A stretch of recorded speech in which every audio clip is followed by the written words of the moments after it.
Faire sa propre pépinière ne sera plus jamais un secret pour toi après avoir regardé cette vidéo. Tu l'as donc compris, dans cette vidéo, je te présente comment réussir une pépinière pour sa culture de A à Z. Et je vais ici prendre l'exemple du fruit de la passion parce que nous sommes en train de lancer une pépinière de 35 000 plants de fruits de la passion pour des clients qui ont précommandé pour la campagne agricole 2025. Comment réussir sa pépinière pour ses cultures? C'est dans cette vidéo. Pour lancer donc son projet de pépinière, un certain nombre de matériel est à disposer. Parmi ces matériels, on a tout d'abord, et comme d'habitude, l'espace ou encore la terre. Donc, il faut préciser que l'espace qui devra abriter votre pépinière doit répondre à un certain nombre de critères. Il doit d'abord être plat. Vous devez faire votre pépinière sur un espace plat. Ensuite, lorsque cette caractéristique est validée, vous devez regarder aussi l'exposition. Votre espace ne doit pas être trop exposé au soleil. Je dis au soleil parce que on va pour la plupart du temps faire la pépinière en quelque sorte en saison sèche. Et en saison sèche, il y a souvent assez de lumière, il y aura souvent assez de soleil. Ce soleil-là qui va souvent inhiber la germination des plantes et aussi donner du travail en ce qui concerne l'arrosage. Voilà. Et à côté de cette exposition, là, il y a aussi la proximité par rapport à la source d'eau. Ici, nous avons choisi un espace qui est en quelque sorte à 35 mètres du marigot, bon, de la rivière. Comme vous voyez là, les liens là, c'est là-bas qu'il y a notre source d'eau. Source d'eau qui sera utilisée, pourquoi? Pour l'arrosage, parce que nous allons faire l'arrosage manuel. Avec quoi? Avec l'arrosoir que vous voyez donc à l'image. C'est donc l'autre matériel que vous devriez disposé. À côté là, vous voyez le manche de quoi? De la houe. La houe. Voilà, nous allons faire les biens avec notre houe, si nécessaire bien sûr. Il y a la machette. Vous voyez, la machette est posée quelque part là. Et la machette, c'est pour quoi faire? C'est pour faire le désherbage. Vous voyez comment notre champ est sale. Voilà, notre champ est sale. Donc la machette sera utilisée pour faire le désherbage. Le petit truc que vous voyez dans la bouteille, ce blanc là, c'est quoi? Bon, c'est un nématicide. Ouais, vous pouvez utiliser n'importe quel nématicide. Bon, on a mis ce nématicide. Ce sera pour tuer les nématodes qui chercheront à nuire à la germination de nos graines. Voilà, donc c'est un nématicide. Et à côté de tout ce matériel cité, vous devez disposer des pots de pépinière. Voilà, on ne fait pas la pépinière sans pot de pépinière. Ok, et le choix de la taille du pot va dépendre de votre objectif. Vous pouvez choisir les grands pots, les petits pots, les pots moyens, ça va dépendre de vous. Nous avons choisi les petits pots aujourd'hui parce que nous allons faire le fruit de la passion. Donc, notre exemple aujourd'hui sera basé sur la pépinière du fruit de la passion parce que nous sommes en projet de 35 000 plants de fruits de la passion qui ont été précommandés chez nous pour la campagne 2025 qui est en approche. Donc il y a des personnes qui ont commandé des milliers de semences de fruits de la passion chez nous et nous sommes comme ça déjà en train de lancer les pépinières à cet effet. C'est 35 000 et les commandes encore restent attendues parce que nous avons mis là-bas à 100 000. Nous voulons avoir le minimum de 100 000 plants de fruits de la passion qui seront plantés au Cameroun cette année. Ça, c'est le minimum. Voilà. Maintenant, à côté de ça, il y a des personnes qui vont acheter les semences en graines et autres. Donc, nous avons choisi ces petits pots. Déjà, pourquoi? Parce que, comme je vous l'ai dit, c'est pour des semences qui seront essentiellement destinées à l'expédition. Et lorsque les semences sont destinées à l'expédition, ce sera recommandé de le faire dans les petits pots.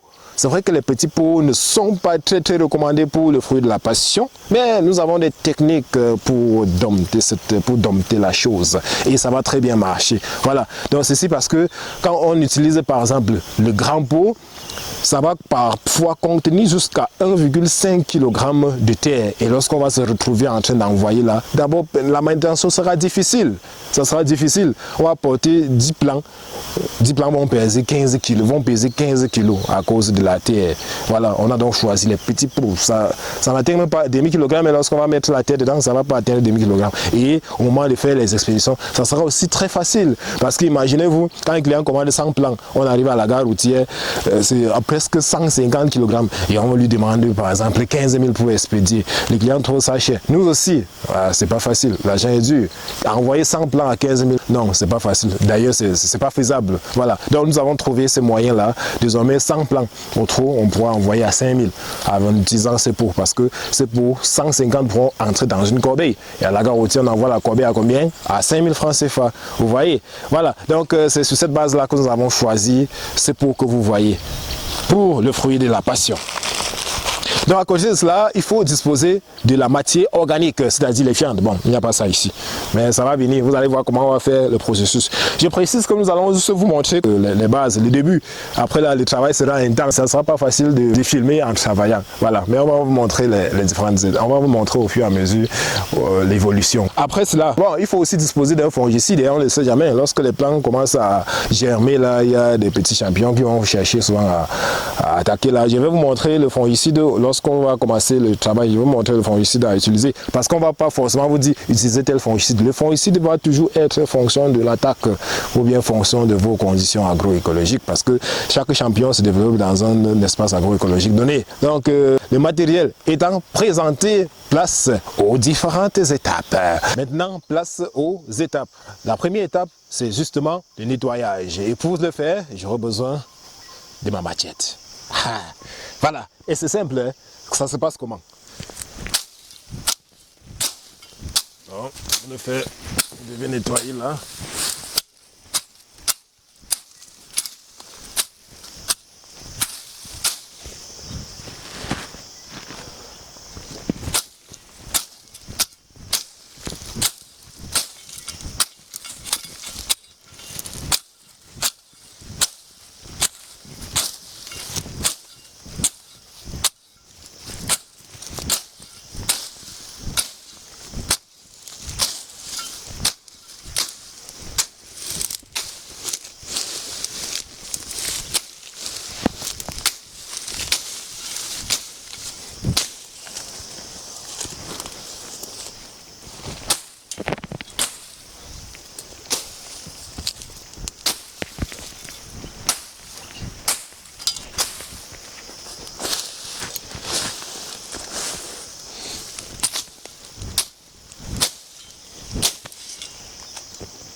Donc je précise que si vous n'avez pas le temps, ou bien si vous n'avez pas, je précise que si vous n'avez pas le temps de faire cette opération de défrichage à la machette, vous devez au préalable passer, pulvériser, donc avec un herbicide.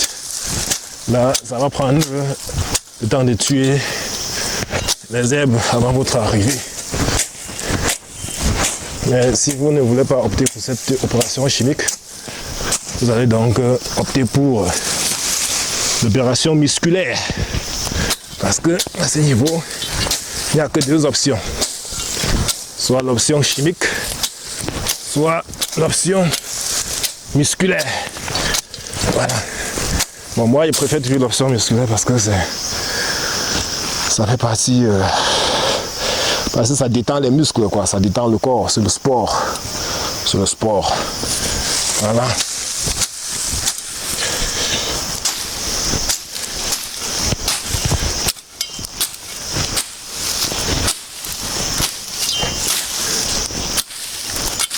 Donc, comme j'ai précisé, on ne peut pas passer toute la journée à aller faire un filmant.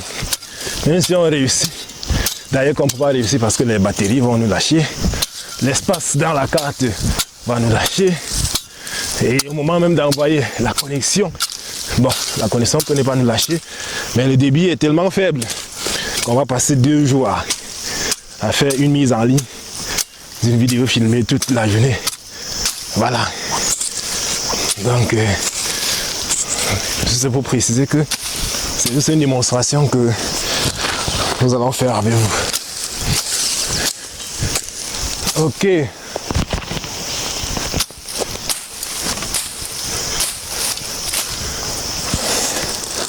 Vous voyez là, l'espace est enfin prêt. Donc lorsqu'il est prêt, c'est à ce niveau que nous allons faire intervenir la houe. La houe sera pour essayer de niveler, pour niveler l'espace pour que ça soit totalement plat. Comme vous allez voir là, il y a des élévations, quelques élévations là, les bions là qui sont surélevés et il y a les sions là. Donc ce qu'on va faire, on va trouver un moyen de ramener tout cela pour qu'une fois que les pots seront mis, qu'il n'y ait pas de chute. Donc, si on ne prend pas le temps de niveler, une fois qu'on va disposer les pots là, surtout que c'est les petits pots, parce que les petits pots aussi tombent plus, parce qu'il n'y a pas suffisamment de surface d'appui. Donc on va utiliser la houe pour niveler comme vous voyez.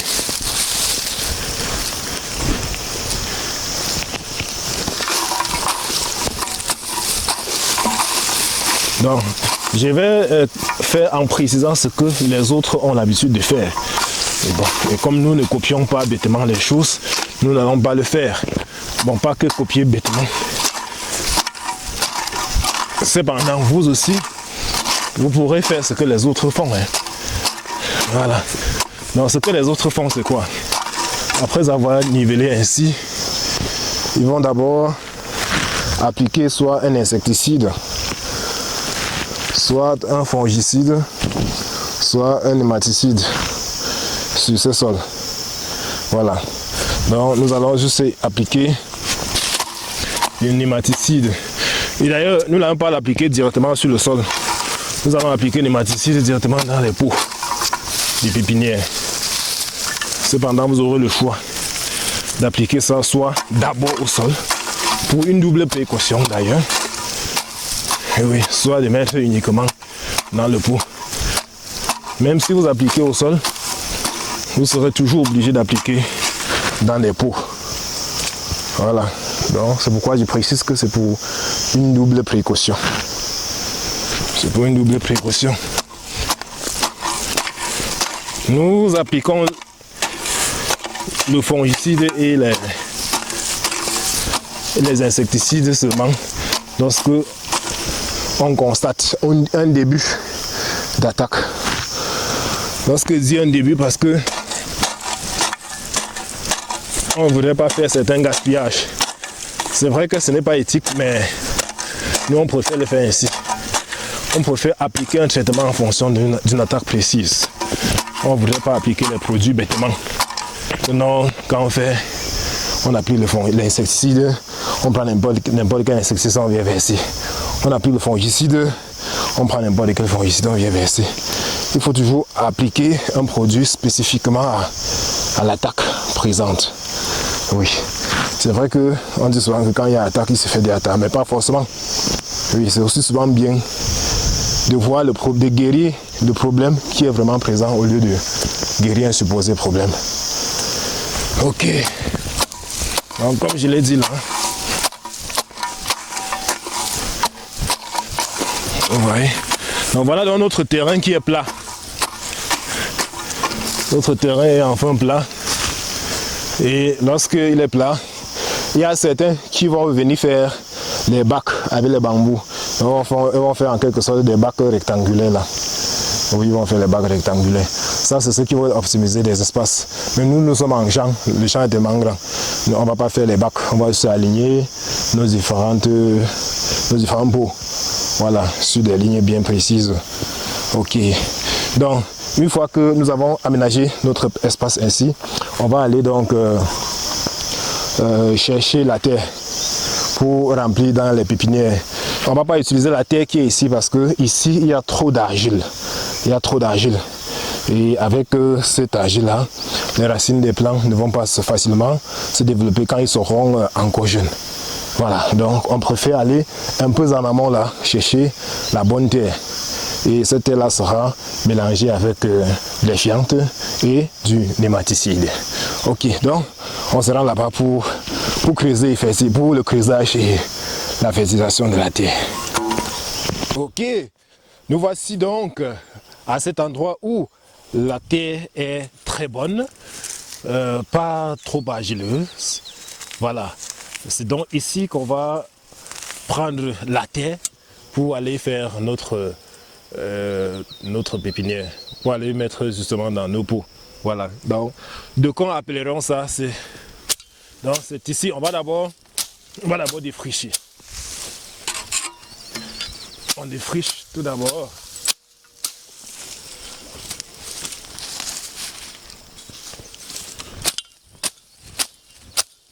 Bon, je précise que pour attirer juste votre attention que nous allons faire la démonstration en image. Et le reste va se faire en off. Voilà.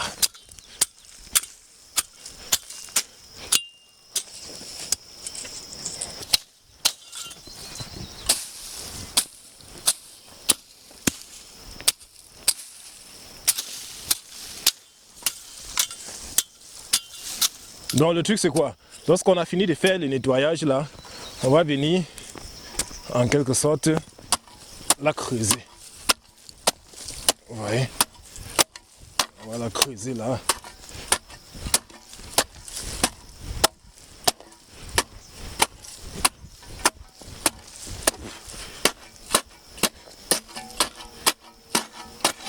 Bien compacté, parce que si vous ne le compactez pas convenablement, vous aurez de la difficulté à la mettre dans les pots. Ok. Bon, comme c'est une démonstration, quand vous avez fini de creuser là, vous mettez ceci. Vous allez verser le fumier.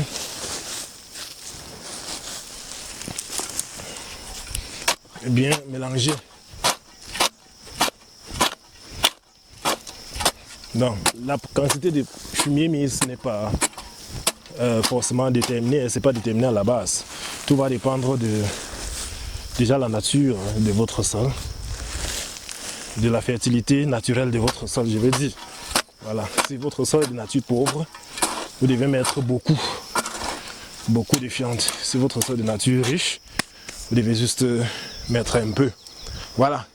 Donc, comme c'est une démonstration, nous allons aller au pas de course. Ok. On enlève d'abord ceci.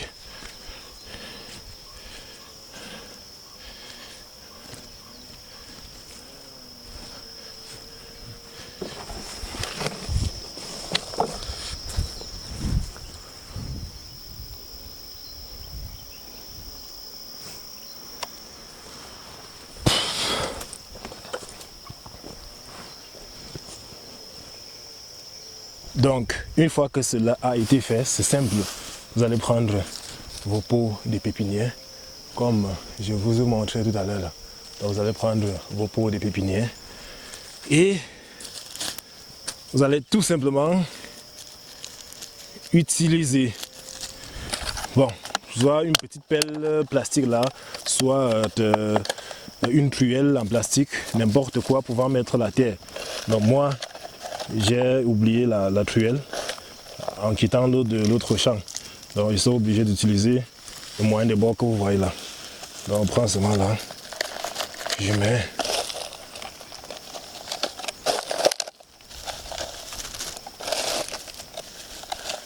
Donc vous prenez là, vous mettez, vous tassez très bien, compacté. Vous voyez, votre terre doit être bien compactée. Ok. Votre terre doit être bien compacte. Voilà donc notre pot de pépinière qui vient d'être fait. Et lorsque vous le faites, qu'est-ce que vous faites? Vous classez quelque part. Comme nous n'allons pas faire sur le lieu comme on n'a pas porté la terre, comme nous n'allons pas creuser le substrat sur le lieu de travail, même nous serons obligés d'utiliser quelque chose pour transporter. Donc on fait là, on classe dans la bassine. Et l'opération continue.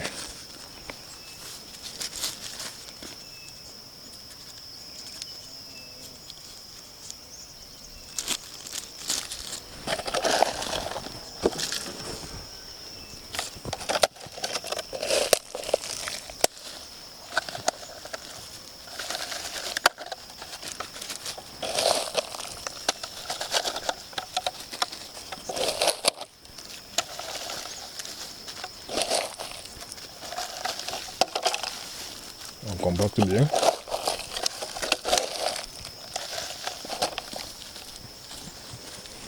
Eh bien.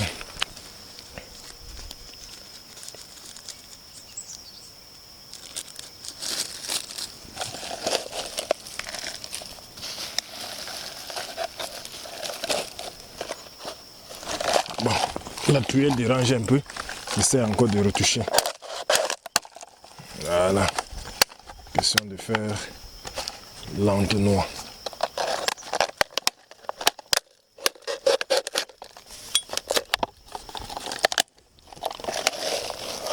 C'est ça, et lorsqu'on est en plantation, il y a tous les moyens de bord qu'on développe en fait. Ça, c'est l'avantage de l'agriculture. C'est que tu peux ne pas avoir le matériel de base, mais tu adaptes quand même un petit truc qui à la fin va te donner toujours des résultats adéquats. Voilà. Voilà. Il faut toujours venir avec un petit garçon qui va arranger le papier là pour vous. Là, ça prend le temps. Ça, c'était le temps déjà de charger ce papier complet. Vous voyez? La truelle est devenue plus pratique. Notre truelle en plastique, elle est devenue plus pratique. Bon, les autres vont utiliser juste la main. Je crois qu'avec la main même c'est plus facile. Je sais pas. C'est qu'on veut toujours faire les choses comme les blancs. Il faut toujours utiliser un matériel. On veut protéger aussi les mains, quoi. Ouais. Ouais, comment ça prend du temps.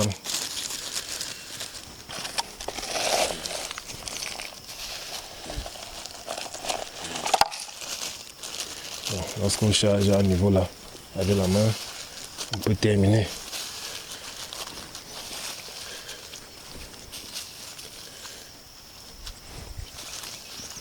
Voilà.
On essaye la main directement, voir.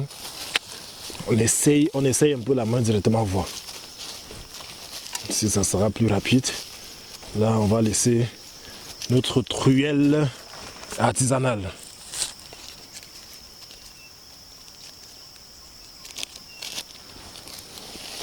Non, je crois quand même que la main est plus pratique. Hein? La main est plus pratique. Ok. Que ça marche.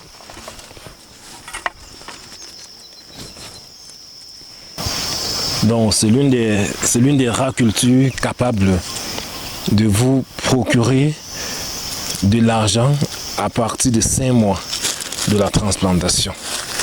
Donc lorsque je dis à partir de 5 mois, c'est parce que nous avons des semences que 3 mois après la transplantation ou bien la mise en terre, ça commence à produire.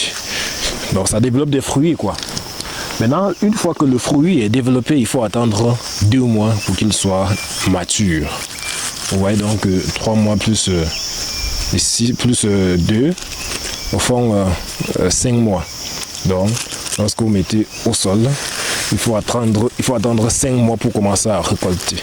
Et une fois que vous avez engagé, la récolte ou bien les récoltes deviennent continues. Voilà.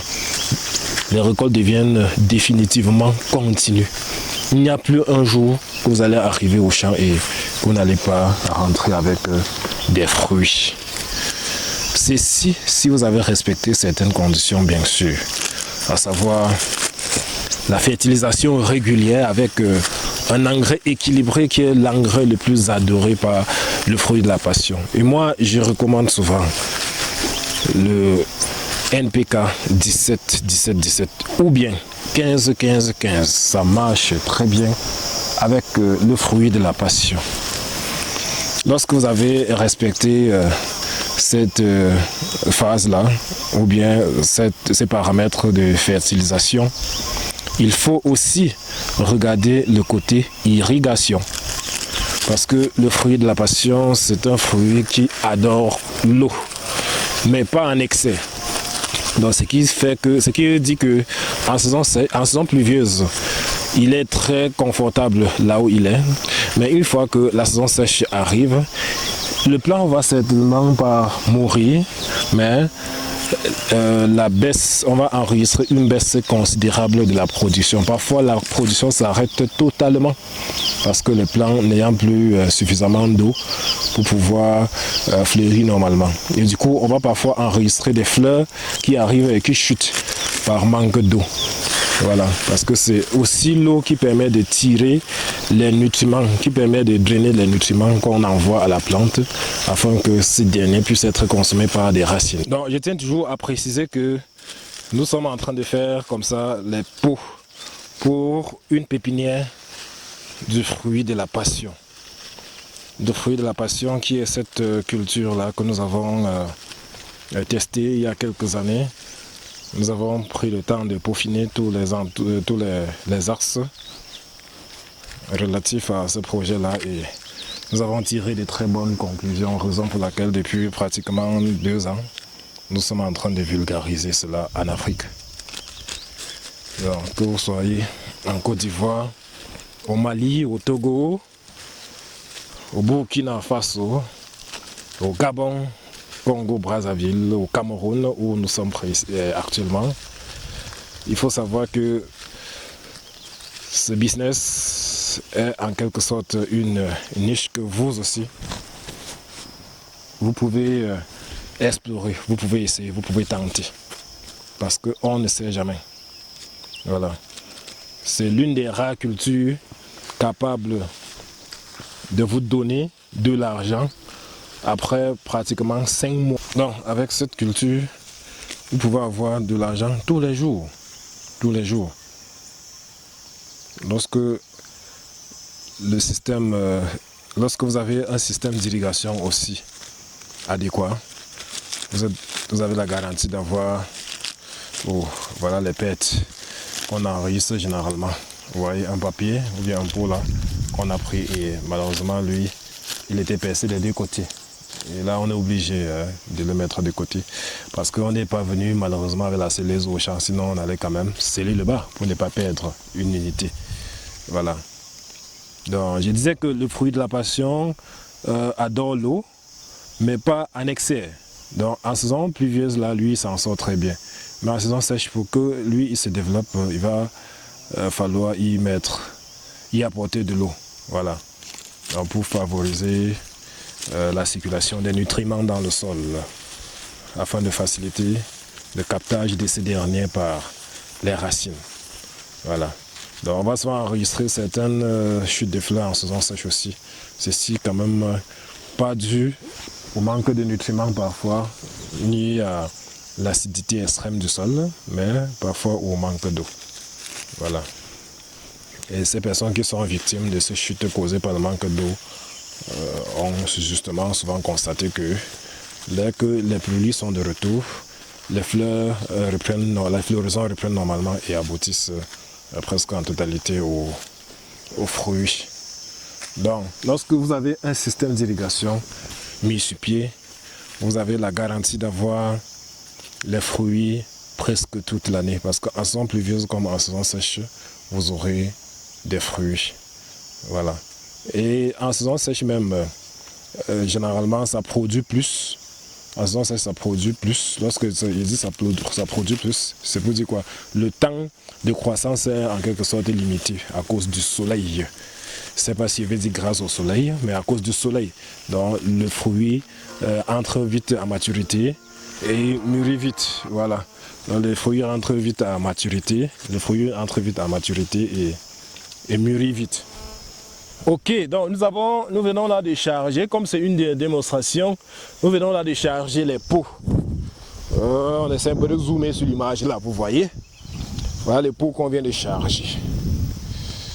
Voilà le pot qu'on vient de charger Les pots ont été chargés. La mise au point la dérange un peu. Ok. Donc on va maintenant aller disposer dans notre espace des pépinières qu'on a arrangé. Et lorsqu'on va ainsi disposer, je vais ainsi faire un bref résumé parce que nous sommes déjà en saison sèche et parfois notre caméra chauffe à cause du soleil.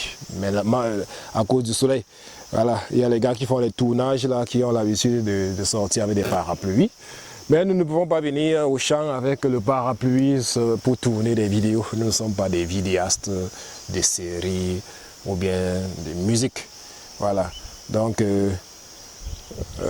comme la caméra chauffe, je préfère faire un bref résumé de ce qui va se passer par la suite.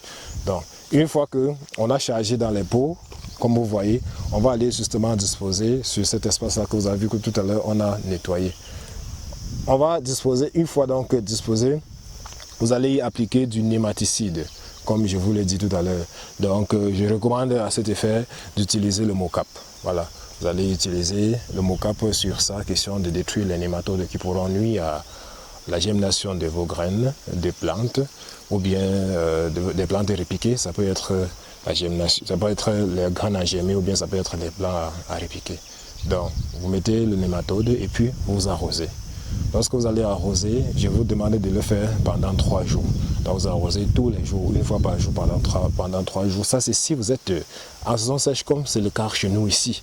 Nous allons arroser cela 3 fois pendant, je veux dire quoi, une fois tous les jours pendant 3 jours. Ceci permettra aux fientes que vous avez vues tout à l'heure, on a mis là, de dégager la chaleur. Parce que si vous ne permettez pas aux plantes de dégager la chaleur avant de venir mettre soit les grains ou bien les plantes, ces fientes-là dégageront de cette chaleur lorsque vos plants seront déjà là, ou bien vos grains seront déjà là, et tout simplement ça va brûler. Voilà, donc vous allez arroser pendant 3 jours. Et donc le 4e jour, je préconise toujours, le 4e jour donc, vous venez tout simplement et puis vous mettez des trous de 1 cm. Si la pépinière était faite pour faire les grains, vous mettez juste les trous de 1 cm.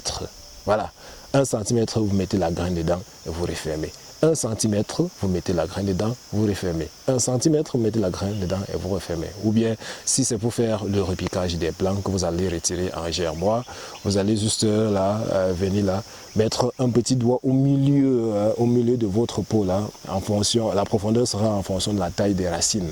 Voilà, vous mettez tout simplement le pot à l'intérieur et puis vous mettez tout simplement le plant à l'intérieur ou bien la racine des plants à l'intérieur et puis vous refermez. Vous essayez un peu de compacter légèrement pour que votre plant reste debout.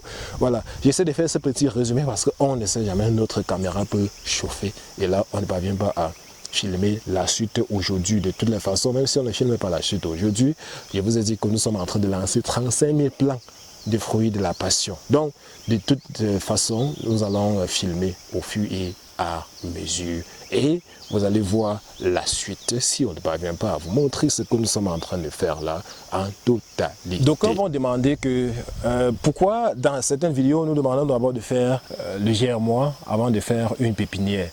En fait, je vais aussi préciser quelque chose. Vous avez la possibilité de faire soit d'abord le germoire, soit de faire directement germer vos graines dans des pots comme ceci. Sauf que tout va dépendre des objectifs de chacun et des challenges. Voilà. Donc, lorsque vous mettez les graines directement ici, les challenges sont en quelque sorte nombreux que si vous les mettiez dans le germoire. Parce que quand on met les grains, ce qui est sûr, il y a toujours certains qui vont mourir, il y a toujours d'autres que les insectes vont venir couper, il y a toujours d'autres que les chenilles vont venir détruire, ou bien d'autres qui vont tout simplement tomber. Voilà. Et du coup, si vous enregistrez ces pertes-là déjà et en faire des pots comme ceci, vous voyez le challenge qu'on a à venir encore chaque fois à faire les remplacements. Chaque fois qu'il y aura perte de plants, on va venir faire les remplacements. Donc le challenge sera en quelque sorte grandiose pour ceux-là. Voilà, c'est la raison pour laquelle je les conseille de faire d'abord les germois. Et lorsque les plants auront une certaine taille, on va faire le repiquage ici, étant sûr que presque tous les plantes à cet âge-là vont réussir.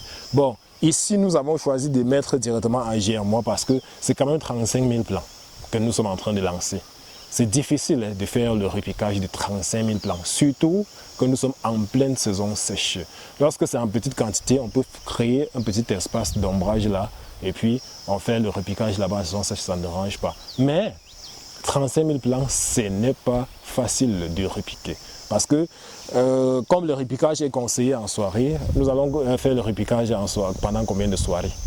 De 35 000 plants pendant combien de soirées? Donc du coup, nous sommes obligés de faire directement, mettre directement les graines dans les pots. Et en le faisant, nous allons mettre minimum 4 graines par pot. Minimum 4 graines par pot. Lorsqu'on met minimum 4 graines, on est sûr qu'au moins à la fin, on aura 2. On aura 2 plants qui seront sauvés. 1 ou 2 plants qui seront sauvés. Ça, c'est le minimum. Voilà. Maintenant, ceux qui vont pousser tout en totalité, on va trouver un moyen de faire un démarrage là pour répliquer ailleurs. Voilà. Donc, c'est la raison pour laquelle nous faisons la pépinière directe. Nous faisons les semis directs dans les pots. Il y a des personnes qui font les semis directs dans les champs, mais c'est encore plus de travail. Chaque fois, parcourir des hectares pour contrôler si les grains ont germé ou pas. Voilà, donc je déconseille cette méthode-là. Et je recommande toujours la méthode de germination dans un petit bac. Voilà, là, ça vous permet de contrôler. Chaque matin, là, vous jetez un coup d'œil juste dans votre bac. Or, quand vous commencez d'abord par en disposant d'abord les pots, chaque matin, il va falloir faire le tour de tous les pots pour vous rassurer que tous les plants dans les pots se portent à merveille. Voilà. Donc, je précise encore que tout va de soi. Ok, on va donc aller disposer au niveau de notre pépinière et puis commencer avec l'arrosage. Voilà. Allons-y.